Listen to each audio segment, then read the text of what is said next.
begin.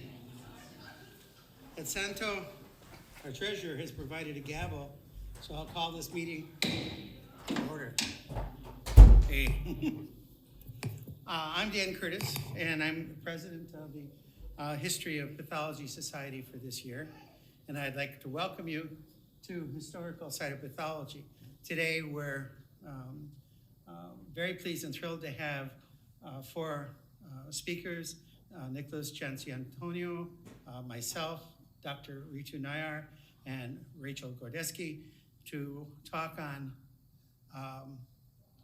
subjects that I'll show you shortly. Dr. Cianciantonio will be talking on the life of Dr. Papanikolaou. I'll be talking on Hashime Murayama, Dr. Papanikolaou's artist. Dr. Nayar will be talking about the Bethesda system, its creation and maturation. And Dr. Gordeski will talk about cytopathology, why it took so long to arrive. We have no conflicts of interest. And you've seen this about CME. This is the History of Pathology website. I encourage you to visit hps.wisc.edu. And if you're so inclined, you can see the archives and the membership. Today, I'd like to hand this over to Dr. Santo Nicosia, our treasurer, and he will present the first Henry Azar Award. Thank you, Dan, and welcome to everybody. So this award, we thought we'll develop this award in honor of Dr. Henry Azar. And the idea came last year, and the executive committee of the society agreed. So a few words about Henry Azar. Let's see how I know these things here. I met Dr. Azar in 1984 when I moved from Penn to South Florida. And in the ensuing year, I realized how great the pathology, a great Renaissance pathology was.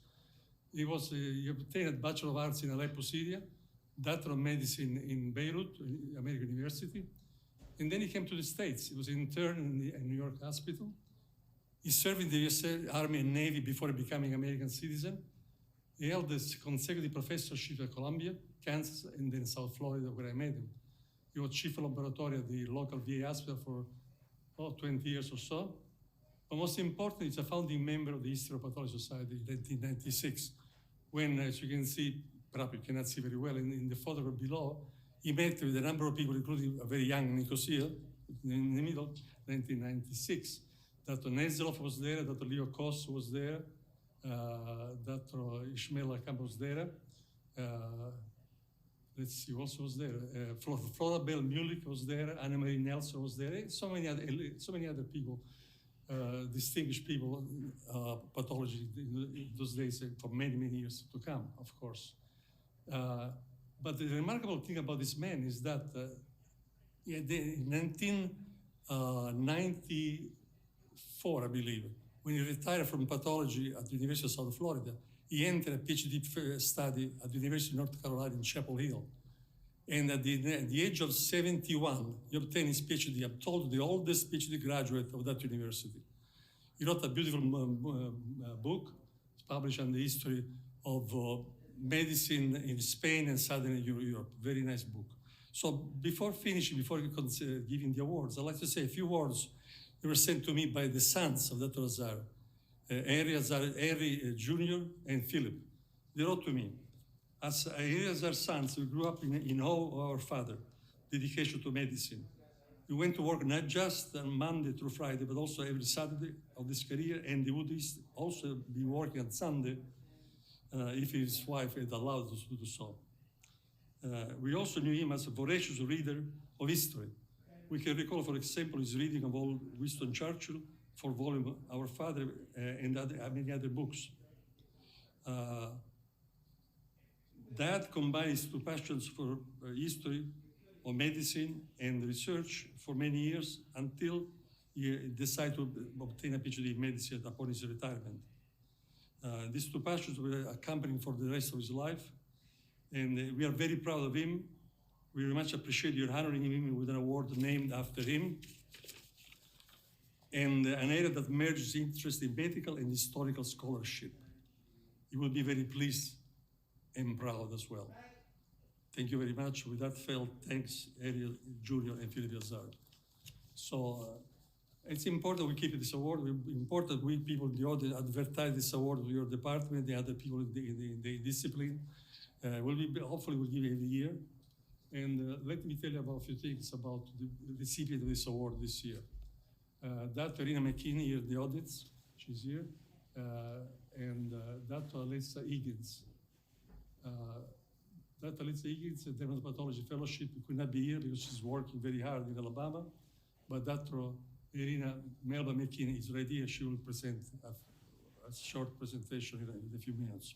So, what are the criteria for this award? Basically, the residents or trainees can submit an abstract every year.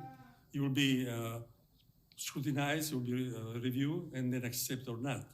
The area that will be considered are scientific discovery in the area of pathology and medicine, epidemiology, discipline of pathology development, public health issue, contribution to major academic institutions in the area of histopathology development, and all events stretching back to antiquity.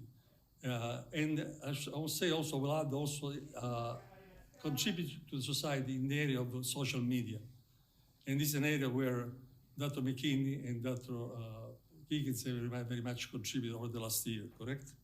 So without further ado, I would like to give the awards to the person present this year, today, Dr. Irina Melba McKinney. Please, if you come to the podium.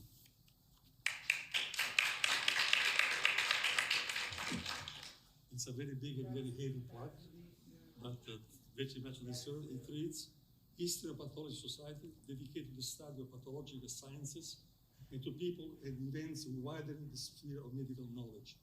Areas are award for advancement in the study of the history of pathology presented to Irina McKinney, Melba McKinney, MD. Congratulations. It also comes with a short contribution, and the check is in the mail, okay, as usual. Okay? No, it's yours.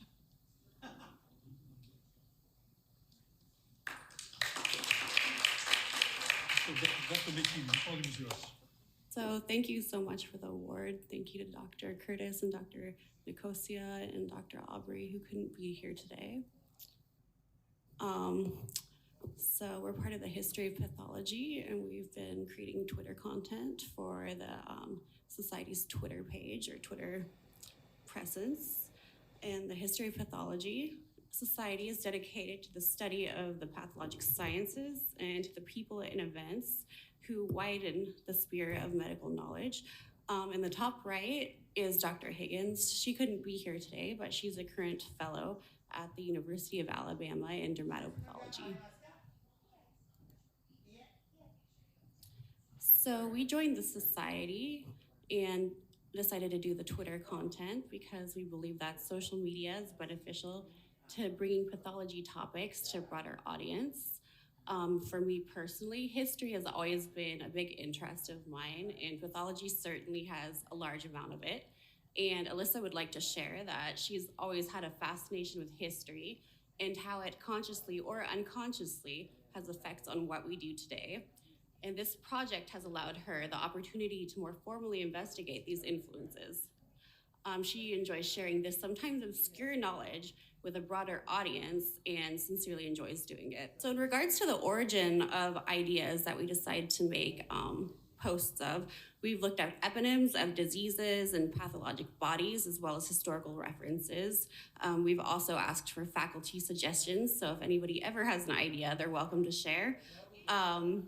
We've perused lists of pathologists, as well as engaged in curiosity and brainstorming using similar Twitter accounts as a springboard for a deeper dive.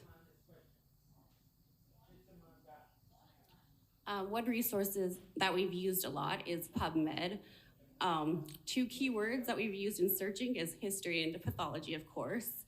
Two examples of content that we found on PubMed include an article about Abigail Adams, daughter of John Adams, who was diagnosed with breast cancer, as well as a mummy that was found to have alpha-1 antitryptase deficiency. One of the main challenges that we've had in creating Twitter content is copyright. In general, the copyright law of the United States is contained in Title 17 of the US Code, and copyright in a work subsists from its creation and endures for a term consisting of the life of the author and 70 years after the author's death. But fortunately, there are things like Wikimedia Commons, which we have used, so we could find images that are not restricted by copyright. Some of the similar accounts that we followed for ideas include past medical history, the Maud Abbott Medical Museum, the Mutter Museum in Philadelphia, as well as one of my personal favorites, Dr. Travis Brown in Australia. And in this Twitter feed, he talks about how Kuru, which was a neurodegenerative disease in Papua New Guinea, was found to be a prion disease due to microscopic similarity to Scrapian sheep. One of the things that we've looked at to see how many people we're reaching is Twitter Analytics, which Dr. Aubrey graciously gave to us.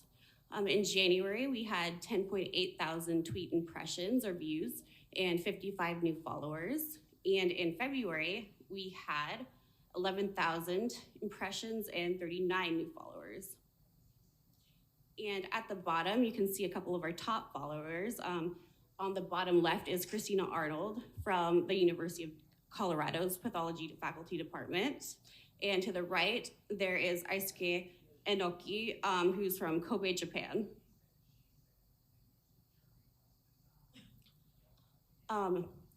As far as tweet impressions or views, the number has ranged from 1,700 to 26,000 per month.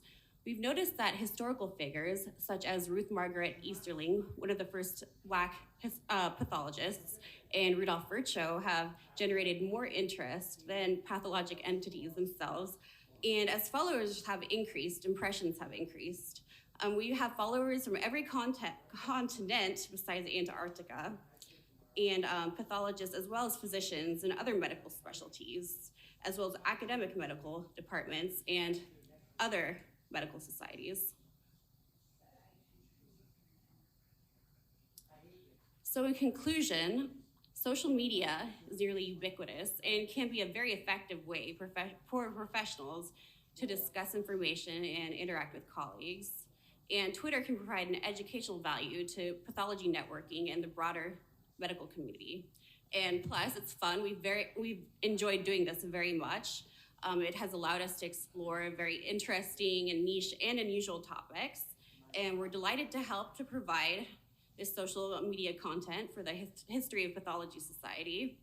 I've personally found that this project was very fun because it has allowed me to discover other individuals with similar interests. And Alyssa would like to share that she has been very fortunate to be able to share her interests with a broader audience while learning new and interesting things from her own research and from other Twitter users. And I'd like to thank everybody for being here today, and I suppose we'll have our next speaker, so thank you so much.